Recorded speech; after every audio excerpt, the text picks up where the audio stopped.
what every cyclist likes to do best, glycogen load. Last time we had a workshop and we asked some feedback on what kind of things you wanted to hear about. Nutrition was something that people wanted to learn a little bit more about. So one of the aspects we thought we'd focus on today is this whole concept of glycogen loading, making sure that your body energy stores are at their highest before your key event. No intention to make this big enough you can actually see it, but this pie chart, the biggest area which you hold carbohydrate is in your muscle glycogen stores. There's a little bit in the glucose, in the blood, sorry, and there's a very important store in the liver, but in the main, the bit that we're really concentrating on is the muscle glycogen area in that week leading up to your key event. I thought it was probably just worth hammering home to you how important glycogen is, and this graph here shows your initial muscle glycogen on the horizontal axis and the time to exhaustion up the left. Very simple relationship. The higher your muscle glycogen stores are, the longer you can go. Simple. Okay. Another very simple relationship is if you start with full muscle glycogen, by the time you do reach exhaustion, you haven't got a lot left. So these two graphs hopefully get across the point that glycogen is very important for performance. And in some ways it's one of the biggest correlates to a good performance. So it's so important to get the glycogen levels optimised. And it's very important to do that in the week leading up to the event. You can't do last minute fixes with food. You need time to get the stores topped up. Okay, I'm going to touch on this in a moment. Earlier on you saw that graph about how the training effect momentarily decreases your fitness until you recover and then you're fitter. It's been similar muscle glycogen patterns as well. We get a similar kind of effect. This graph here shows that each time you exercise, your muscle will deplete some of its glycogen stores. So we get to a point where if you're training on successive days and you're not eating properly, your glycogen stores come down, you train again, they drop, a little bit of recovery, train again, they drop. That's if you're on a low carbohydrate diet. If you are very good with your recovery strategies and nutrition, you can pretty much get back the muscle glycogen after each training session. But even then, it can take a long, long time to get your muscle glycogen stores totally topped up. So as long as you do get your carbohydrate intake maximised, you're more likely to restore your carbohydrate in time for your next training session 24 hours later. And it's one of the reasons why the Zone 3 training that a lot of you have just come through is so challenging. It can actually take more than 24 hours for you to get the glycogen in that you've burnt from your Zone 3. The 3-hour Zone 3 rides that some of you have been tasked with, that might even take 2 days. So it's very normal for you the next day after a Zone 3 effort to report back you're feeling tired and your legs felt empty. Because even with the best nutrition in the world, it's a very big job to recover the next day. And the thing about eating waffles and cream is that it allows you to get ready for the hard training the next day. Obviously it's not ideal nutrition, it's just that when I've got this thing about Google Images now where I type in a phrase and I pick out pictures and I think I put in food and bike and got back to eat a nice giant bike and these waffles. But yeah, not ideal. So the glycogen stores, if you maximise the carbohydrate intake, are going to allow you to maintain training load in a normal training block, but also when it comes to training just before performances, it's just so vital to get those stores topped up, particularly when you're talking about 25-mile events, road racing events that are in the 2-hour period as well, especially for them because there's that digging into the red and coming back. So, absolutely key. there's a whole library of carbohydrate loading research out there, and in fact, if you want to dedicate yourself to it, it's multiple scientists have done their PhDs in it, and ideas have really evolved. It's probably the area that is most challenging for sports science undergraduates to keep on top of, because the research changes every year. And an example of that is back in the 60s, the Swedish sports science physiologists advocated a two-part strategy, and you might well come across this. It still hangs around in some of the older textbooks and the older coaching articles, but they would advocate doing really hard training for 3 or 4 days, eating minimally. The whole idea being that you reduce your muscle glycogen stores to near enough zero. You then train lightly, and the bit that every cyclist likes doing, glycogen loading, they then got the carbohydrate back in. The idea being that the going from super low to super saturation should bring back more carbohydrate to muscles. And you know, there's been relative amount of success. Endurance track runners were big on this in the 70s, and some good performances came out. But research changed things, as it always does. It's always moving forward. And Costill's group, American research group, they then felt that the initial 3 to 4 day of starvation diet, but very low carbohydrate diet, was impractical and unnecessary, and actually led to some pretty nasty mood disturbances and sleep patterns. You know, if you don't eat carbohydrate, it becomes very miserable.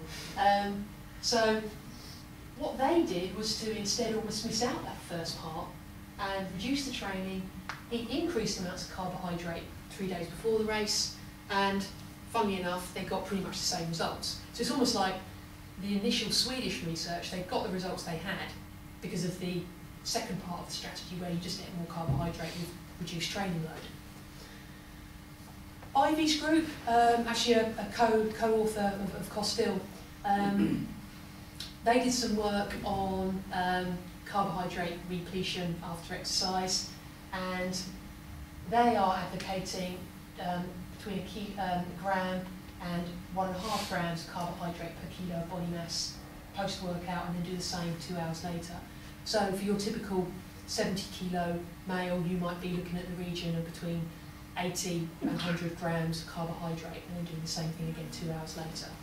100 grams of carbohydrate is about 400 kilocalories, so you just need to start getting a handle on what that means.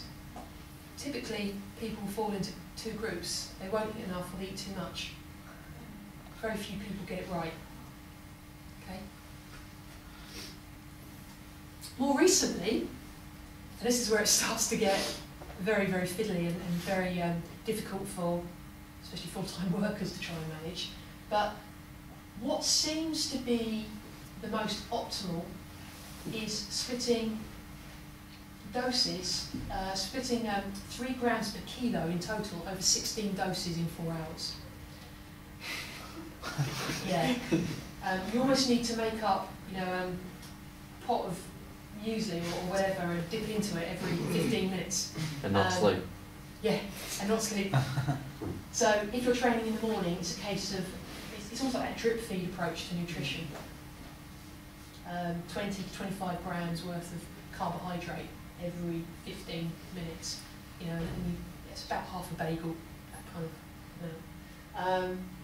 Why would you only eat half a bagel? Sorry? Why would you only eat half a bagel? Because it's all about drip feeding.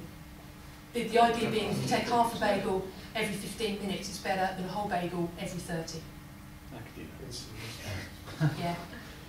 And I mean, it's a good question, because but it's all about, if you throw too much in at one point, the body will get an increase in the insulin response, and actually it will try and take out what it can, and then it will be saturated, and it will think, oh, what should I do with this? Oh, I know what, I'll store it as adipose tissue, I'll store it as fat.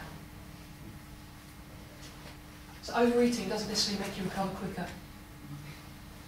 If you can't use it, it's stored for when it's winter and there's too much snow on the ground for you to catch your animal prey. It's evolution. And these approaches actually have been found to be a lot more effective than traditional glycogen loading strategies. So it's worth looking into. Helen, just going back to that, is that specifically different to just what you'd say general recovery, you know, after, say, you've done a hard zone 3 session? That last, would that be type of strategy be a good reloading strategy after that, or are we talking specifically about tapering? It's probably good generally.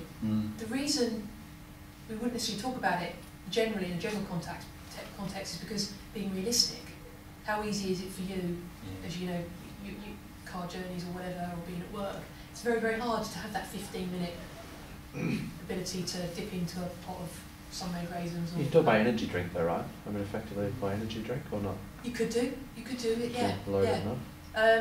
I mean, like I mentioned earlier on, you know, I had fortune to talk with Nigel Mitchell this week of British Cycling and Team Sky, and very interesting what he's saying about the whole carbohydrate and recovery processes.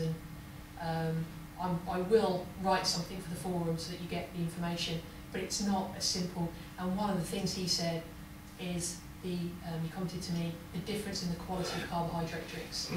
So don't buy off-the-shelf Lucozade because there's no point.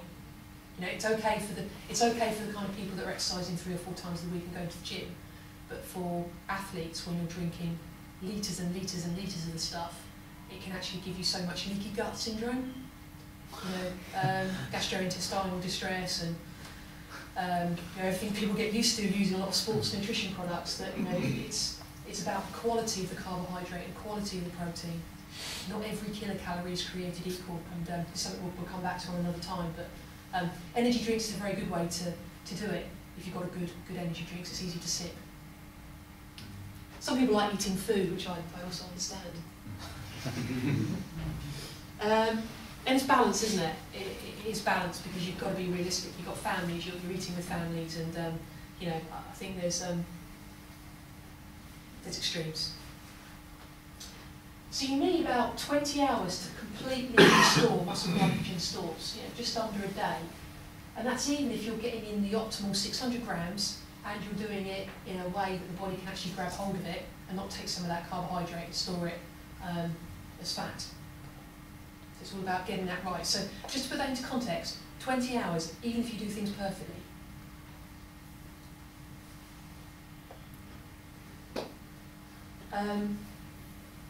Don't skimp on carbohydrate calorie needs. I really understand this fear about detraining. You're not doing a lot of training anyway. You're thinking, well, I can't eat because I'm not doing any training. You know, this is all about being performance driven. It's not about being fitter, it's not being about leaner. This is about performance. And when it comes to the 10 days leading up to an event, don't jeopardise your performance just for the worry of staying a kilo leaner. It's just not worth it. Maximise the time post-workout at 20 minutes. Don't miss it. Okay? And think about the whole recovery product approach. Don't stuff your face and get the order right. Don't wash down your carbohydrate. Don't wash down your meal with your ego. The number of people I see walking around with their protein drink, eating a sandwich. I like this, like milkshake, isn't it? Or mixing their drink with milk. These drinks have been formulated to get the protein into your system quicker by using the smallest molecules of protein, the whey protein.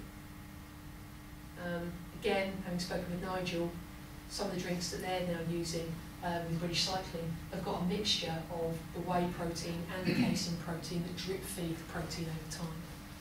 So things are starting to become a little bit clearer about what's optimal, but it's not about eating all of your 600 grams in one go, because probably 3/5 of that is end up as fat. It's a drip feed it. You're better off having 6 times 100, 16 times doses. Okay, not always practical, but just do what you can, little and often.